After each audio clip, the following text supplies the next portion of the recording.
Alright, I'm going to try to figure out how to get the sound stuff finished up here in STL, so hopefully we can get that done in just a video, but it's proving to be a little bit more complicated than I expected. So it looks like this callback function has to be called regardless.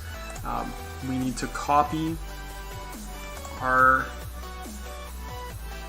It looks like user data is not even used here. We have to copy something into this stream. And so that's what we're going to do. We're going to copy something into that stream. So to do that, I'm going to call stl.stl mix audio. And then we've got a destination and source. The destination is going to be the stream. Unfortunately, stream comes in as an int pointer. So that's not helpful at all. Let's see if I can find a C# version that somebody's done.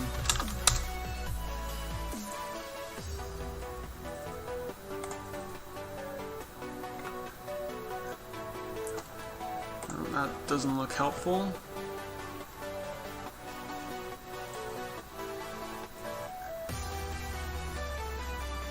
Yeah, I don't really see anybody talking about it in C#, so maybe we'll be the first ones to ever get this working. It's going to be great.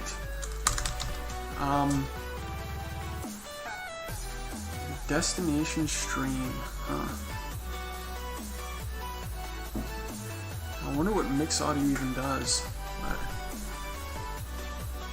Okay. We're going to figure it out.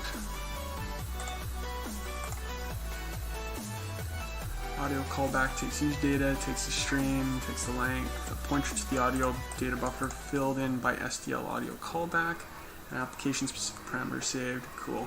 Okay. So I think we can marshal between these things. We need to do a pointer to structure.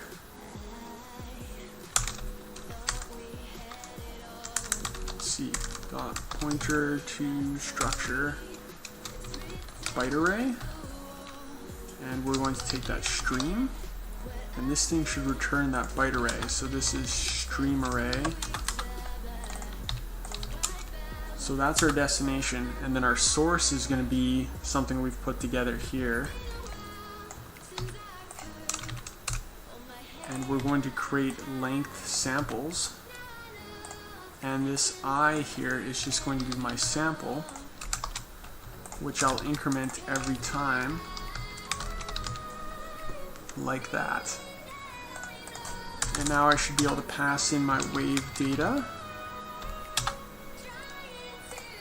which it might complain about because it's a signed byte, but we'll get there. And then the uint length is just going to be length, I think. And then the volume, what did that person use here? STL mix max volume. Max volume, there it is. So we cannot convert from int to uint. That one's an easy one. This signed byte stuff is a little bit more of a mess.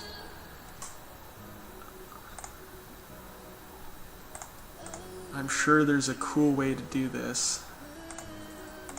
I just want to take the bytes from one and drop it into another.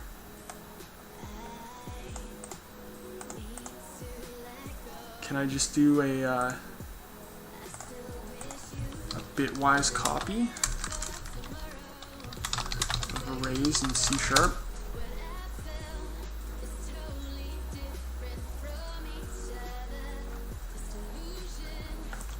I think actually I think we can use the marshal for this too. I think there's like a marshal copy that comes from a source. Does it accept an int byte? Of course it doesn't. Of course it doesn't.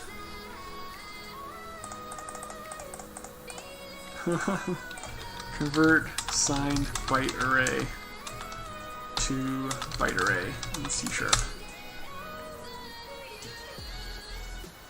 C# byte arrays. How to convert signed byte to byte in C#. Really?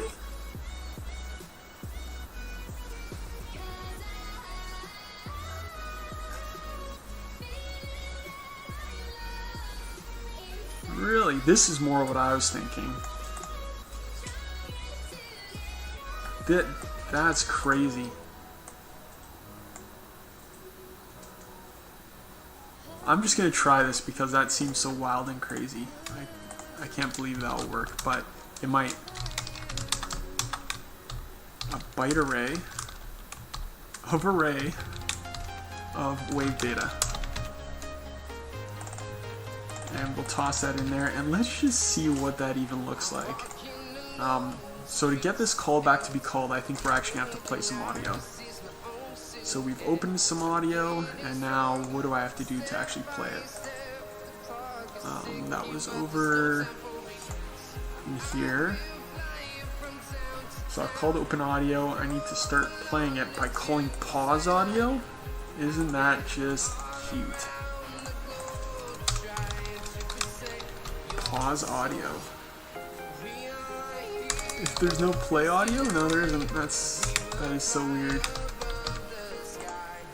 Okay, and so that we can hear this, I'm going to pause the stream I have running, and I might actually have to bump my volume up a little bit.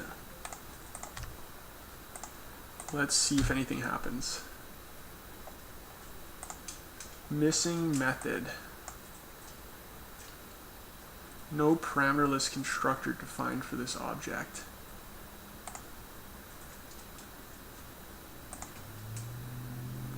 Let's see what the byte data looks like first, because that's kind of interesting.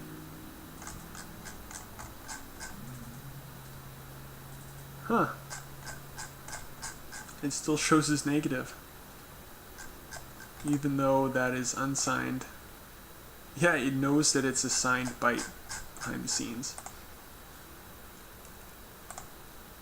Okay, so this is complaining no parameterless constructor defined for this object. Pointer to structure. Okay, I guess that doesn't work. Convert int pointer to byte array. Actually, I bet I can use that block copy stuff. How to get byte from int pointer? Marshall copy. That'll work too. Marshall copy. Cool. Let's do that instead. Oh, but that's not. I don't think that's quite what we want to do. We actually want to have the pointer to that thing. To me, this destination array should have an int pointer as its input. I'm very surprised that it doesn't.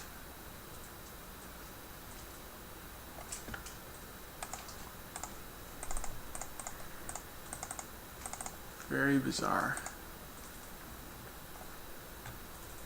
How can I do this? I don't want to write unsafe code in here.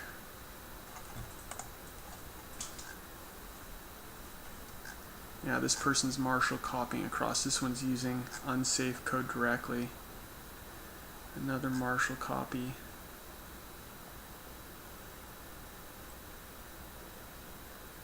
I'm just worried that because if I Marshall copy it, what's it going to do? I don't think it's going to know to put it back into this stream here. And if it doesn't know to put it back into that stream, then we're totally out of luck. I think this SDL mix audio is bogus. Okay, so I'm going to do something a little bit dangerous here. And I'm actually going to fix a problem that I think exists in here. I think this is totally bogus. I don't think that this should be a destination byte. I think this should be an int pointer. There's just so much stuff in here.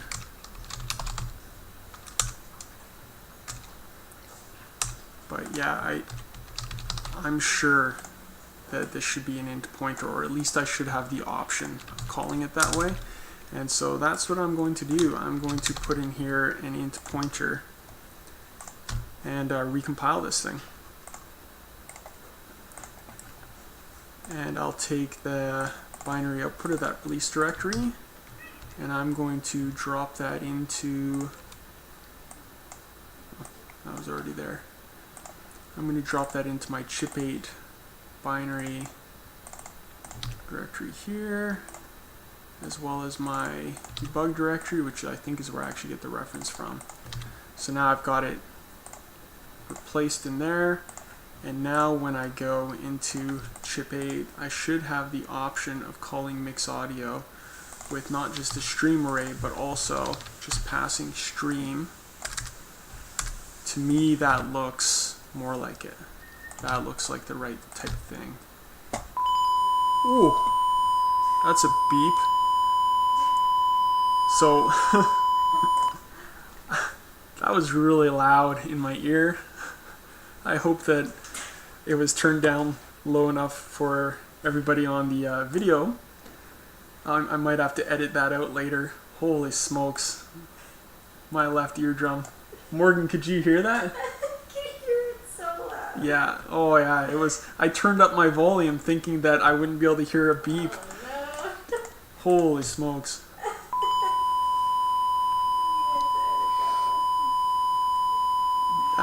That beep does not sound right. It might just be that it's 8-bit data, and so it sounds pretty crappy. But let's make it a little bit nicer of a beep now that we've kind of got this thing working. Signed. Let's go with 24-bit. Doesn't have 24-bit. Let's go with signed 16-bit. That should be fine. And to do that, we'll create a short. And here we'll multiply it by short's maximum value, which is, I guess, 32767. Multiplied by that sine wave, blah, blah, blah. Wave data. What's that going to do? Is that going to do the kind of right thing? Unable to cast objects of type in 16 to byte, sure. Okay, so we have to do byte data equals new byte length times 2, and then can we just do marshall.copy? I think that wants to go between in pointers and stuff. What was that one that somebody else was using? Was it called block copy or something?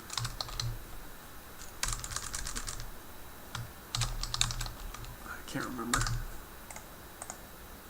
Yeah, I think we'll just have to look it up again.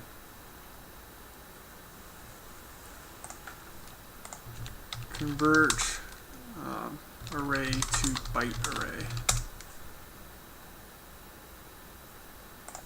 Yeah, something like this will work well. There you go. Buffer.block copy. That's what we want. Buffer.block copy. The source is going to be my wave data. Source offset of 0. Array destination is byte data. Destination offset is 0. And count. Is it just length, or is it length times 2? Let's take a look. So what does my byte data contain? Does it look like it's full? Nope. Looks like it's half full. So I need the byte length. Take another look at byte data. Looks like it's full of data now.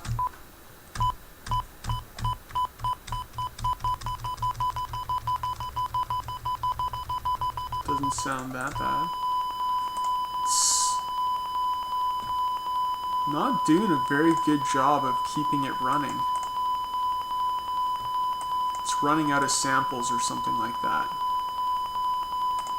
How many is it grabbing at a time? 8,192. Hey, this should be super fast. I don't know why it's, is it because we're doing our thread sleep down here?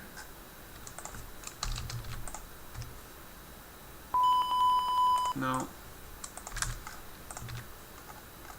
What else could it be? I've only created one audio file.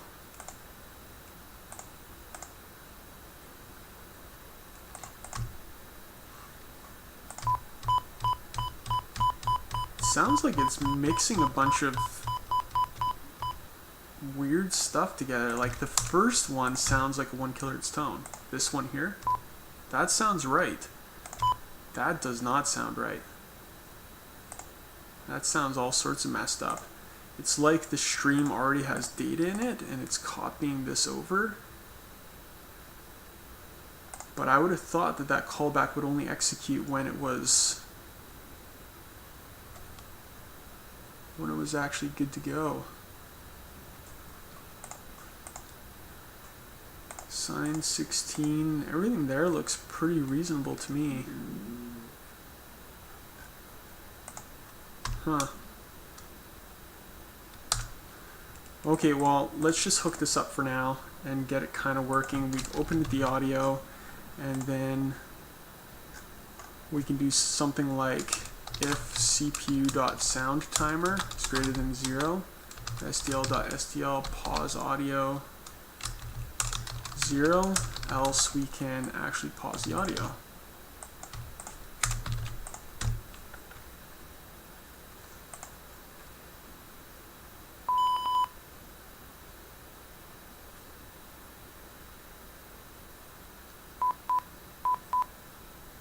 It's kind of doing it sometimes.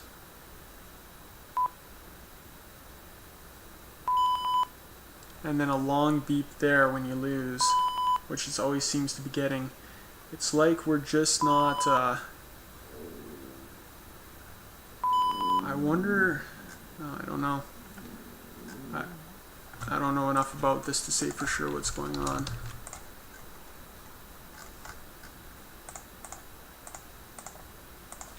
Let's write out to the console when this is happening.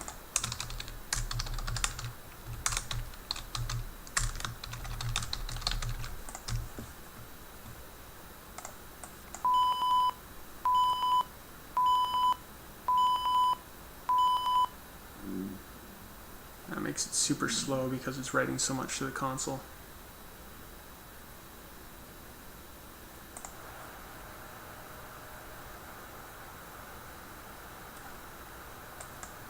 Just printing a ton of stuff right now. No, who knows what it's doing.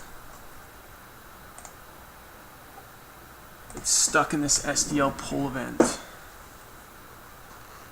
Text editing. Oh, it's so SDL's dealing with the console as well. Okay, let's just not do that.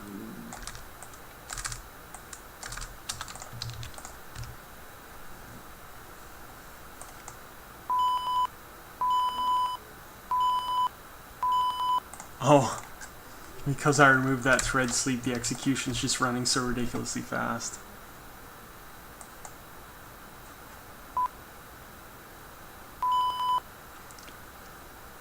Yeah, not quite as good as I expected.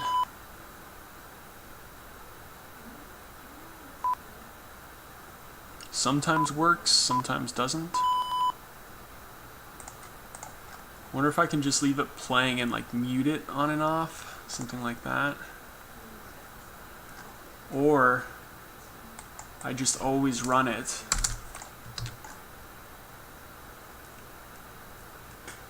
But in my construction or in my callback here, have my callback actually decide whether it pumps zeros into there. So we could do something like CPU.soundTimer is greater than 0 or equals 0, then it's 0, otherwise it's that thing. And we need to make that a short.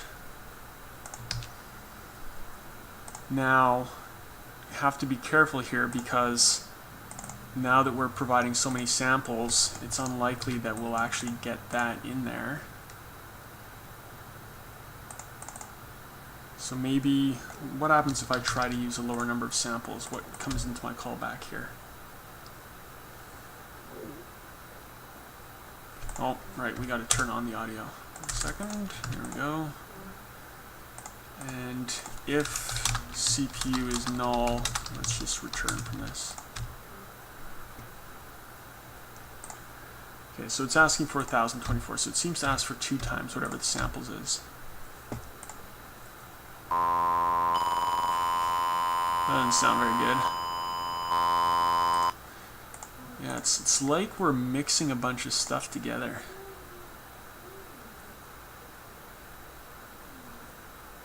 Which I don't think is what we want to do.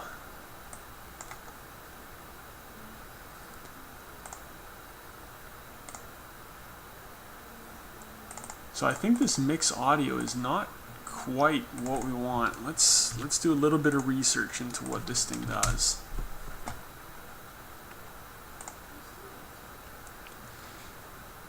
Legacy means new programs should use STL mix audio format. Use this function mix audio data in a specified format. The destination, the source audio buffer to be mixed, the STL audio format structure representing desired audio format, the length of it, and volume. This takes an audio buffer source and mixes it to destination, performing addition, volume adjustment, and overflow clipping.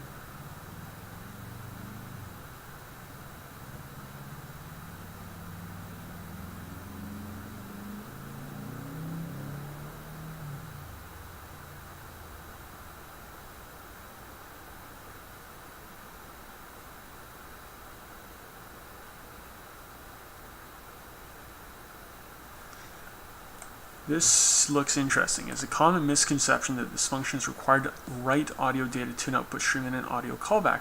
While you can do that, it's only needed when you're mixing a single audio stream with a volume adjustment. And this maybe, okay,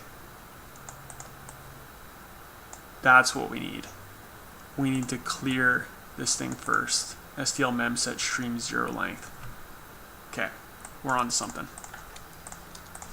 STL.memset. There is no memset?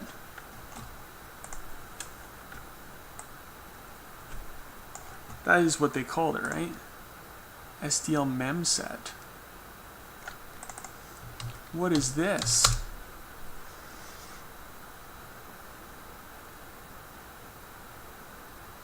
Wow. Doesn't seem like it's a real thing.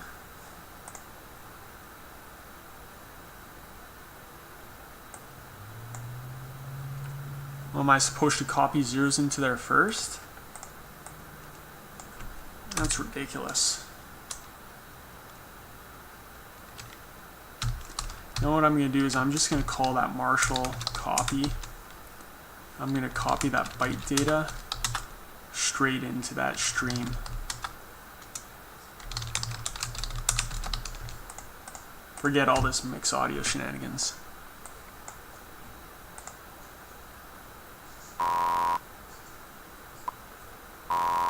Still didn't sound great.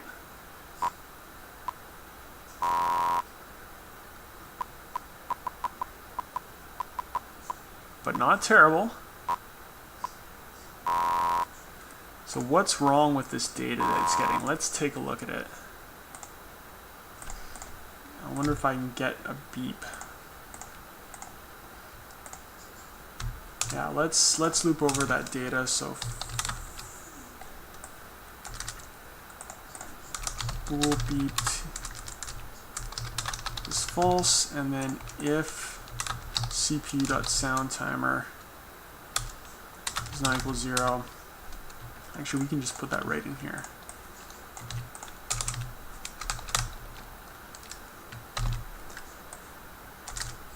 And I just want to take a look at the data.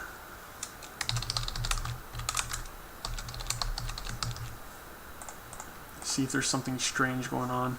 And I'm actually going to look at it after we've done our block copy.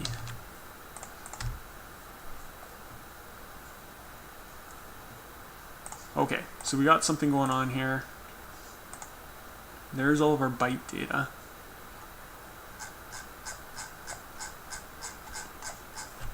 And to make this a bit easier, I'm just going to go back to sbyte temporarily because that didn't actually seem to be the issue.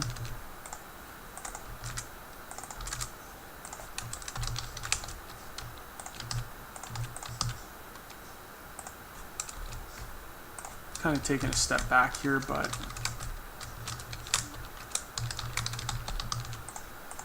Just makes it so I can actually see what's going on a little bit better. Okay, so the byte data looks kind of reasonable. Let's listen to it.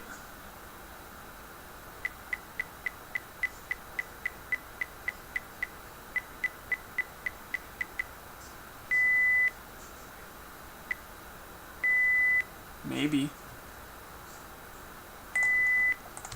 Right. We need to change this back to audio S8.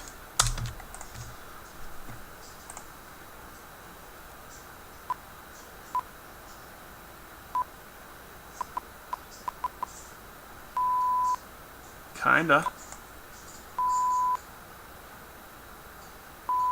Sounds like a quantized 1 kilohertz tone.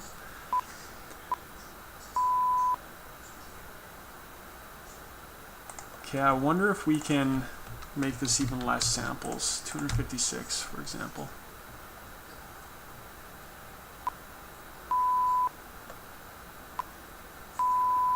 And get rid of this console output now.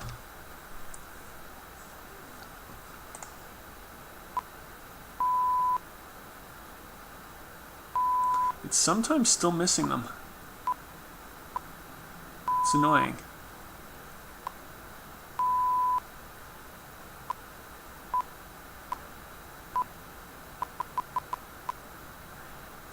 I think I know what I need to do. I think I need to decrement the sound timer only in this callback function, so that I'm sure that I captured it. That's what I'm going to do. Sound timer. I'm not going to decrement it here. Instead, what I'm going to do is I'm going to decrement it as I add in values in my audio callback.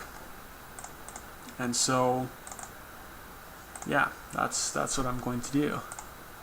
So I need to add in how many samples? 16 milliseconds, 0.016666 times my sample rate for 100. That means I need to add about 734 samples for every tick of the sound timer. So what we can do is, yeah, we'll do that first. While CPU.soundTimer is greater than 0. And I is less than length, I guess. Yeah, here we'll do explore int I equals 0. Even better, int I equals 0, for I equals 0, I is less than this wave data.length, and the CPU.soundTimer is greater than 0, I plus plus, if I mod, let's say 734-ish, is equal to 0,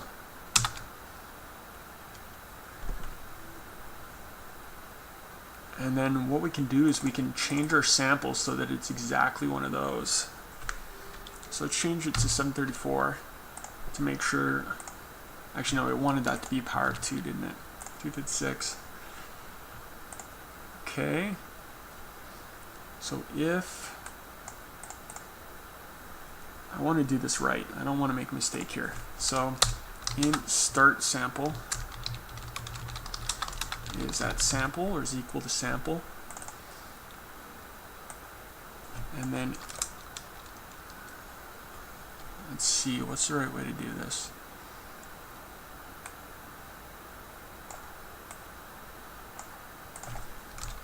Int beep samples.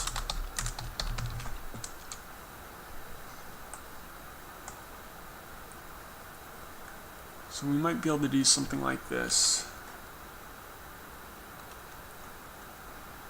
If beep samples mod 734 is equal to 0, if beep samples equals 734, then we'll subtract 1 from there, and we'll subtract 1 from the CPU sound timer, and then every time we run through this, we'll increment beep samples as well. And this is going to be wave data I is equal to this thing here.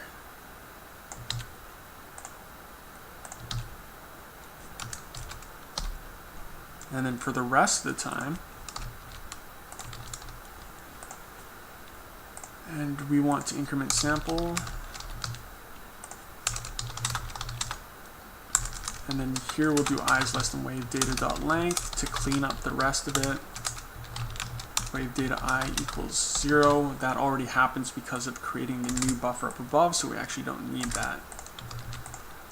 Okay, so this should decrement our sound typer, or sound. This should decrement our sound timer. Can't speak right now. We'll set beep samples back to 0. We'll increment it every time. Let's see how this works.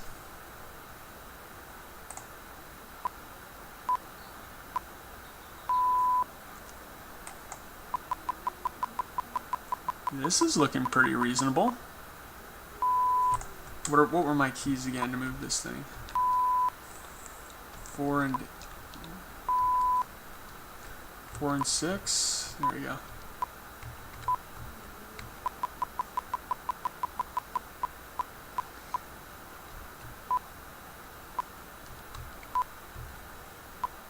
Seems like I'm getting every beep now.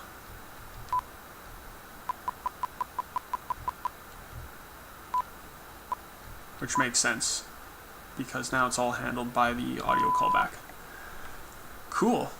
I think I'm relatively happy with that. I'm going to clean up all this junk here.